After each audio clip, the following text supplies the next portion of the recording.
tem um dado que eu até pesquisei para um outro momento do site, mas que eu queria trazer aqui para vocês, que é vou até ler. Qual é o seu site? Agenda Sustentável. Pessoal. Claro, o caso da BP, que é um escândalo. E aí o levantamento foi de 4,9 barris. Desculpa. 780 milhões de litros de petróleo no mar. Desde que começou lá eu anotei os dados porque eu tenho problema de memória. Então, desde abril, né, quando começou a vazar o óleo, até julho, mais ou menos, quando eles conseguiram conter um pouco o vazamento, eles liberaram 780 milhões de litros de petróleo no mar. Que absurdo, né? Aí, olha só, a região de Fortaleza e região despeja no mar também, obviamente, 50 milhões de litros de óleo de cozinha por mês. Ninguém fala nada. Isso dá 1/3 do que a BP despejou por mês.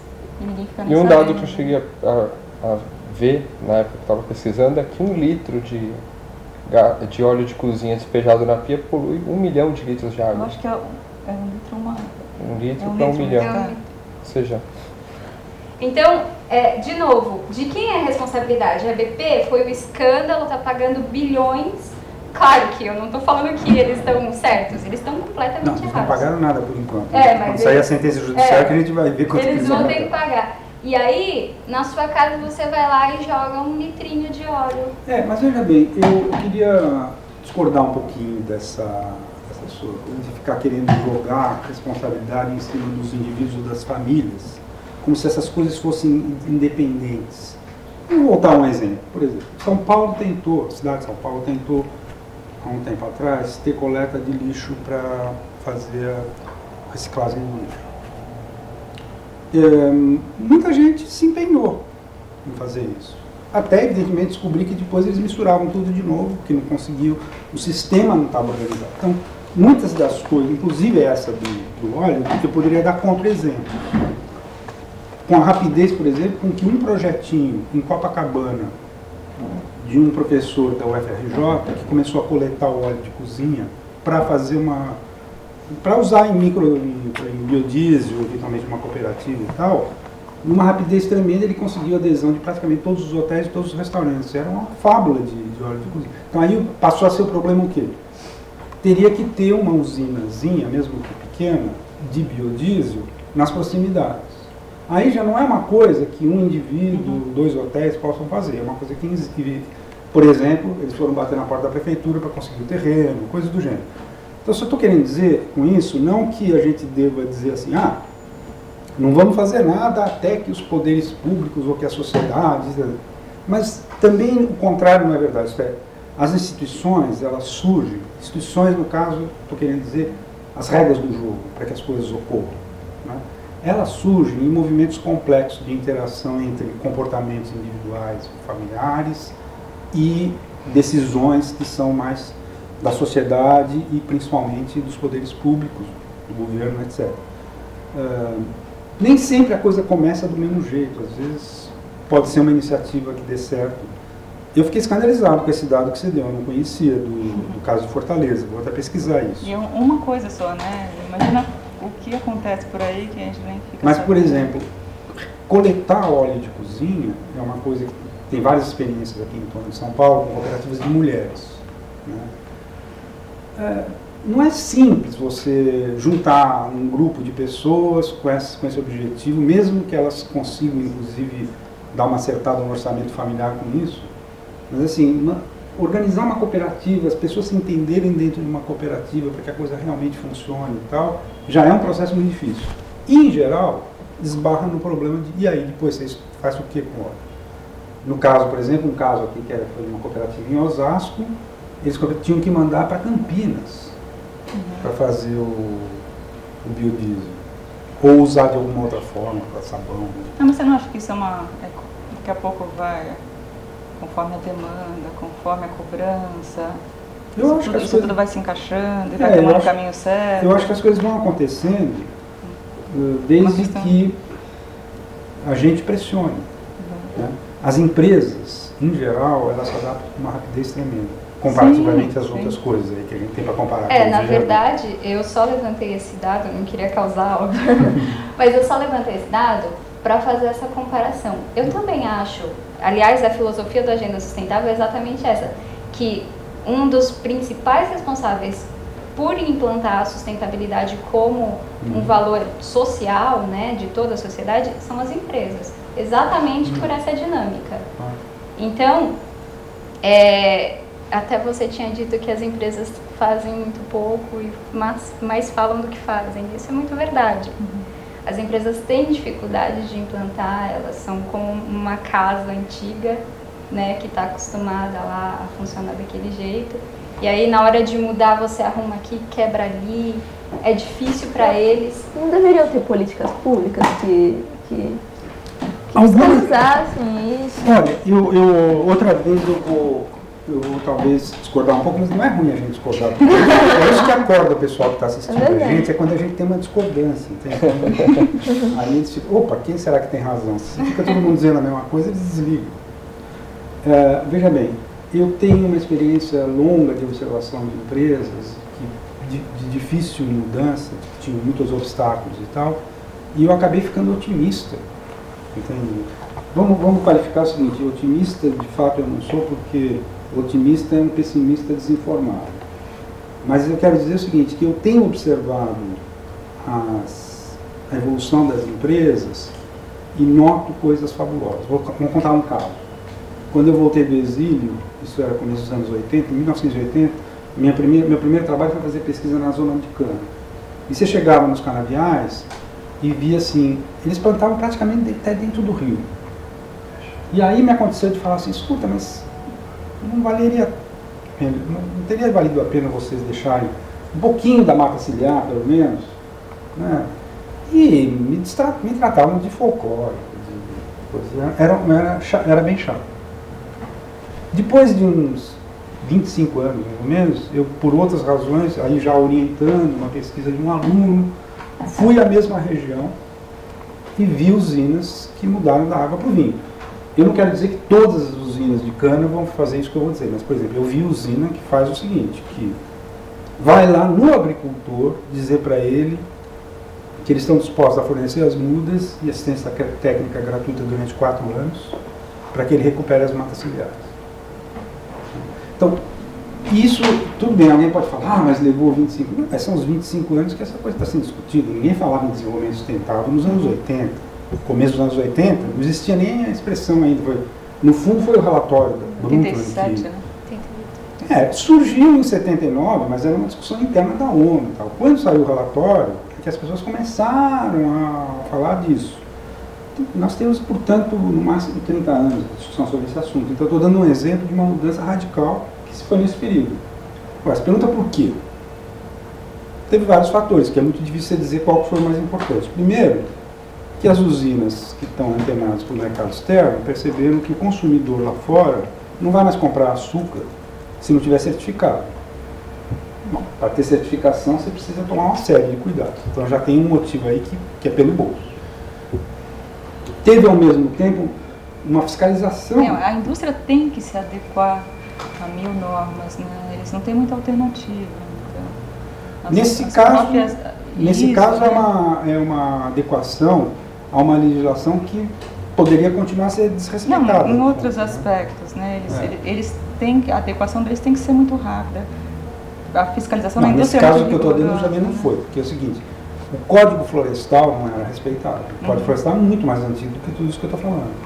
Então, por que mudou nesse período? Porque teve essa questão econômica, porque teve um aumento da fiscalização, não só dos fiscais ou da polícia ambiental e tal, mas o Ministério Público começou a pegar no pé. Tá? Então, você tem um outro fator aí que vem pelo lado da regulamentação do Estado, etc., que pressiona também. E teve um terceiro fator que também é importantíssimo citar, é que quem dirige as usinas hoje são jovens que estiveram na universidade e que discutiram esse assunto em classe, né, porque é uma coisa recente, mas que tem sido muito debatida. Então, não é mais aquele dinossauro que eu encontrei nos anos 80, entende? Que me chamou de folclore. É um outro personagem, uma outra pessoa com uma outra cabeça, tal. Tudo isso se junta para explicar por que hoje elas têm um comportamento muito positivo. Mas será que o mundo e nossos recursos naturais vão ficar esperando a gente evoluir? Não tem que partir de uma política pública mais ferrenha ali. Olha, eu tenho um exemplo que é muito interessante. Ditatorial? Não, mas que esteja cobrando mais ali no dia a dia, não sei. Tem um projeto da Trapac que vocês devem conhecer, que é de logística reversa.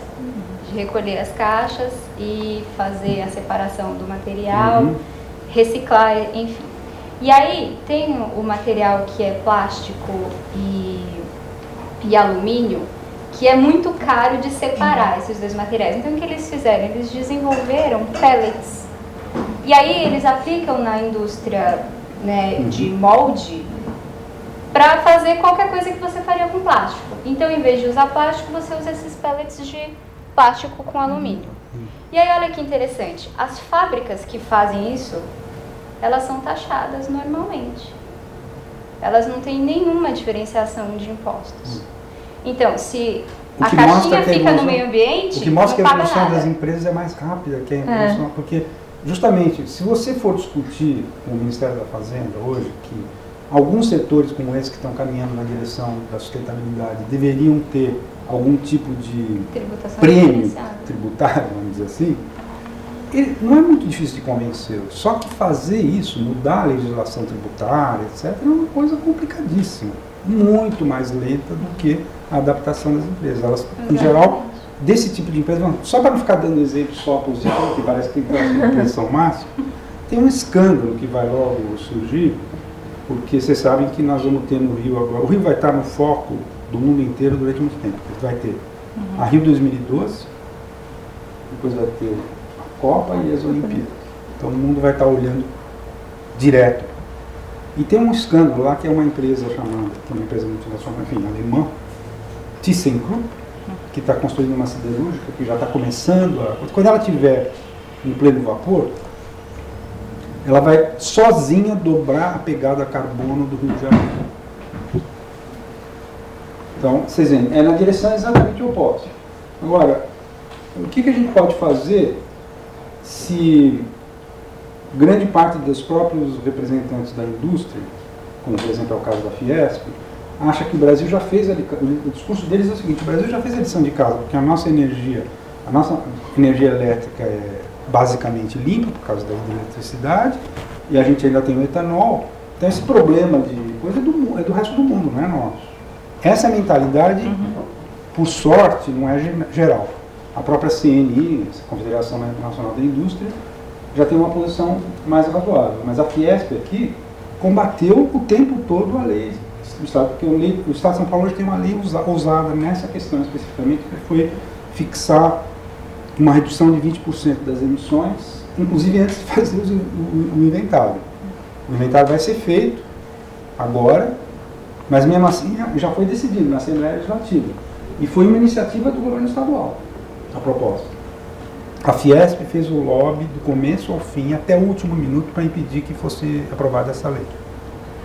Pegando um gancho naquilo que você falou, existe um estudo segundo o qual o Brasil, se você levar em conta o desmatamento, fica entre os 5 maiores poluidores do mundo. Se você não levar isso em conta, ele só cai para 15º. Então, quer dizer, ainda precisamos fazer com que essa mentalidade acelere um pouco mais, não é isso? Na verdade, é assim, grosso modo, 60% das nossas emissões vem do desmatamento das queimadas, depois tem mais 20% que vem da pecuária bovina, por causa da fermentação entérica, aí não é emissão de CO2, é emissão de metano, e só o outros 20%, um quinto, é que é do resto, da indústria, do transporte, etc. O problema é que esse raciocínio faria a gente pensar o seguinte: bom, então nós não temos um grande problema, porque é muito mais simples acabar com o desmatamento do que as outras coisas que exigem inovações, etc. A questão é a seguinte: o Brasil vai acabar com o desmatamento, eu só não sei dizer em quanto tempo. Vai ser provavelmente mais 10 anos e vai ser absolutamente impossível continuar a ter desmatamento. E aí nós vamos ter um problema seríssimo, porque No resto, nesses setores que eu estou falando, a intensidade de carbono está aumentando. Então nós vamos ter um problema semelhante aos dos outros países, que exige inovação, etc. E nós vamos depender do quê? Do nosso sistema de ciência e tecnologia, que não é priorizado. Você falou que... Tudo que eu estou falando está tudo no programa da Marinha. Em 10 anos, então, talvez a gente não tenha mais... Um chute isso, mas eu quero dizer o seguinte... Mas então é possível, então, continuar o desenvolvimento sem ficar essa destruição toda? Porque as pessoas acham que tem que destruir para desenvolver. O que eu vou dizer não é coisa de ambientalista. Ontem mesmo nós estávamos num debate com o Zé Roberto Mendonça de Barros, que é um dos economistas mais respeitados nessa área do agribusiness, não sei o quê. Ele deu uma entrevista e eu fiz questão de ressaltar lá, porque nós fomos lá porque tem um livro que chama, que é bom citar, chama O que os economistas pensam da sustentabilidade.